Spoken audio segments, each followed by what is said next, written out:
Hello everyone, मैं हूँ आर्या और आप सभी का मेरे यूट्यूब चैनल पे बहुत बहुत स्वागत है। आप सभी मेरे साथ सुन रहे थे ट्रेन वाली लड़की। चलिए शुरू करते हैं। ट्रेन वाली लड़की भाग 6। सौम्या और सम्राट एक बार फिर एक दूसरे से जुदा हो चुकी थी, पर वापस मिलने के वादे के साथ अपने प्यार को कबूल कर चुके थे। वो उस ट्रेन वाली लड़की को एक नाम मिल चुका था। सौम्या को गए हुए 2 महीने बीत चुके थे। लगभग रोज़ ही रात के समय दोनों की बातें हुआ करती थी। अपने सारे दिन के बारे में एक दूसरे को बताते थे। वो 2 अजनबी अब एक दूसरे को खुद से भी बेहतर तरीके से जानने और समझने लगी थी। सौम्या जितनी मासूम थी उतनी ही बोल्ड भी थी, और सम्राट जितना उसको जानता जा रहा था उतना ही ज़्यादा उसका दीवाना बनता जा रहा था। सौम्या का भी यही हाल था। दोनों ने मिलकर फैसला किया था कि अब परिवार के आशीर्वाद और सर्वसम्मति के साथ शादी के बंधन में बंध जाएंगे। अपने प्यार की एक छोटी सी दुनिया बसाएंगे ताकि दोबारा एक दूसरे से दूर न रहना पड़े और वो हमेशा साथ रहें। सौम्या ने इस्तीफ़ा दे दिया था, जो फाइनली 2 महीने बाद मंजूर भी हो गया था। और ये 2 महीने दोनों के लिए 2 जन्मों से कम नहीं थे। पर फाइनली 2 महीनों के इंतज़ार के बाद दोनों फिर से मिलने वाले थे, और इस बार हमेशा के लिए। आज सुबह 7 बजे की सौम्या की ट्रेन थी, और वो इतनी उत्सुक थी कि पिछले 1 हफ्ते से सम्राट को 100 बार याद दिला चुकी थी कि उसे उसको रिसीव करने स्टेशन पर आना है। सौम्या आज तैयार होकर अपना ढेर सारा सामान लेकर स्टेशन के लिए निकल गई। करीब आधा घंटा लगा उसे स्टेशन पहुंचने में। उसने ऑटो से निकल कर सारा सामान बाहर निकाला और ऑटो वाले को पैसे दे दिए, तो वो वापस चला गया। आज फिर उसने पीले रंग का फ्रॉक सूट पहना था। नीचे पीली लहंगी, गले में सटा गोटेदार दुपट्टा, कमर पर नागिन जैसी बलखाती चोटी जिनमें से कुछ बाल लटे निकल कर उसके चेहरे की शोभा बढ़ा रही थी। काजल से सनी बड़ी बड़ी कत्थई आंखें, लाइट पिंक रंग में रंगे लब जिन पर मोहिनी मुस्कान फैली हुई थी। चेहरा ताज़े फूल जैसा खिला था, जिस पर सम्राट से मिलने की खुशी साफ झलक रही थी। सौम्या ने अपनी कलाई पर बंधी घड़ी में टाइम देखा और एक बैग पीछे, एक साइड बैग कंधे पर और 2 बड़े बड़े बैग घसीटते हुए स्टेशन की तरफ बढ़ गई। सीढ़ियों पर आकर वो रुकी। जैसे ही बैग को उठाने के लिए झुकी, किसी ने उसके कंधे को थाम लिया। सौम्या वहीं जड़ हो गई और धड़कनें शोर करने लगी। इसके साथ ही एक जानी पहचानी सी आवाज़ उसके कानों से टकराई, मे आई हेल्प यू। सौम्या ने अपनी आंखें बंद कर ली। लबों पर छाई मुस्कान गहरी हो गई, और अगले ही पल वो बिना पीछे खड़े इंसान को देखे पलटकर सीधे उसके सीने से लग गई। शायद उस इंसान को पहचानने के लिए उसे उसका चेहरा देखने की ज़रूरत ही नहीं थी।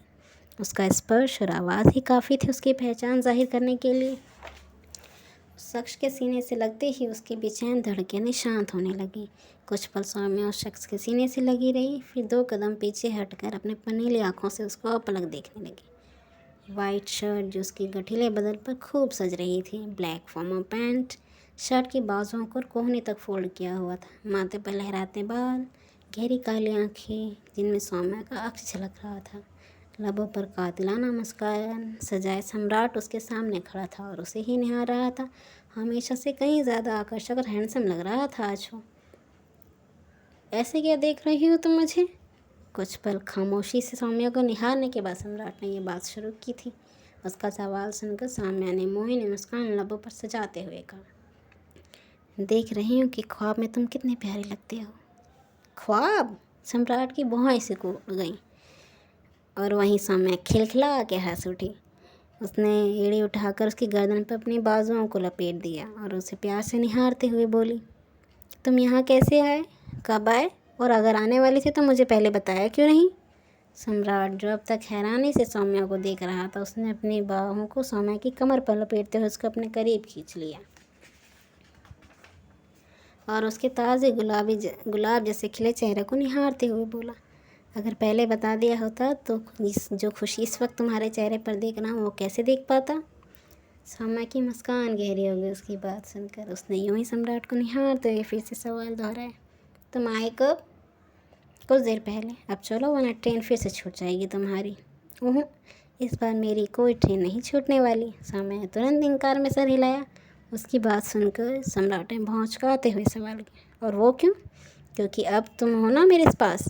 अब रेलवे में काम करने वाले बॉयफ्रेंड और पति के होने का इतना तो फ़ायदा होगा ही मुझे।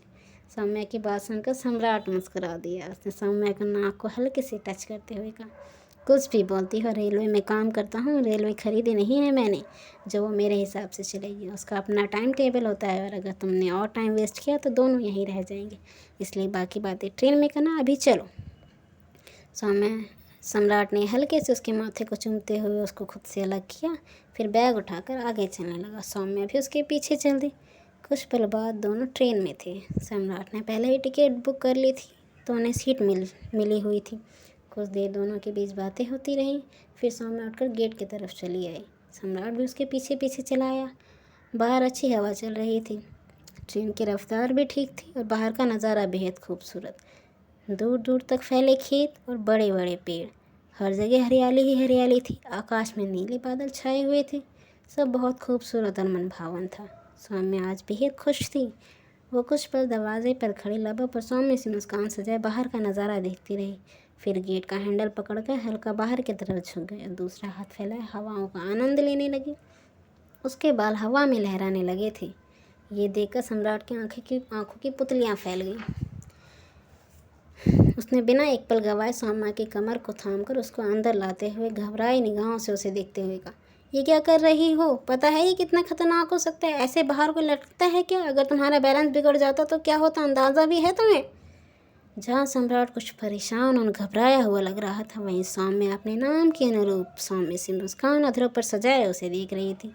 सम्राट की बात खत्म होने पर सौम्या ने एक बार फिर उसकी गर्दन पर अपनी बाहों को लपेटते हुए उस पर लटक गई और अधरों पर सौम्य से मुस्कान सजाए उसे देखते हुए बोली, कुछ नहीं होता मुझे, क्योंकि तुम मेरे पास। अगर मेरा बैलेंस बिगड़ता तो तुम संभाल लेते मुझे।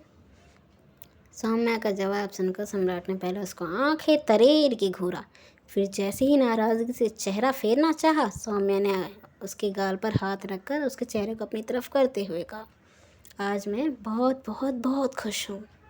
सम्राट ने अब भी कोई रिस्पॉन्स नहीं दिया और ना ही उसने सौम्या को देखा। शायद वो अब भी नाराज़ था। सौम्या कुछ पल उसके नाराज़गी भरे चेहरे को देखती रही, फिर दोनों गालों पर अपनी हथेलियाँ रखकर पंजों के बल खड़ी हो गई। सम्राट अब सौम्या को देखने लगा। सौम्या ने उसकी आंखों में झांकते हुए कहा, आई लव यू। इसके साथ ही उसने सम्राट की निगाहों से निगाहें मिलाते हुए उसके चेहरे को उसके चेहरे के करीब किया और उसके अधरों को अपने अधरों से ढक दिया। सम्राट की सारी नाराज़गी इस एक पल में गायब हो गई। उसकी पकड़ उसका सौम्या की कमर पर कस गई। दोनों की आंखें बंद थीं, दिल ज़ोरों से धड़क रहा था। बेचैन उखड़ती सांसें एक दूसरे से घुलकर अपना वजूद पूर्ण कर रही थी।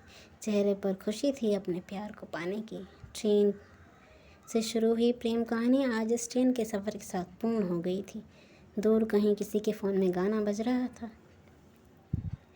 दिल खो गया हो गया किसी का, अब रास्ता मिल गया खुशी का।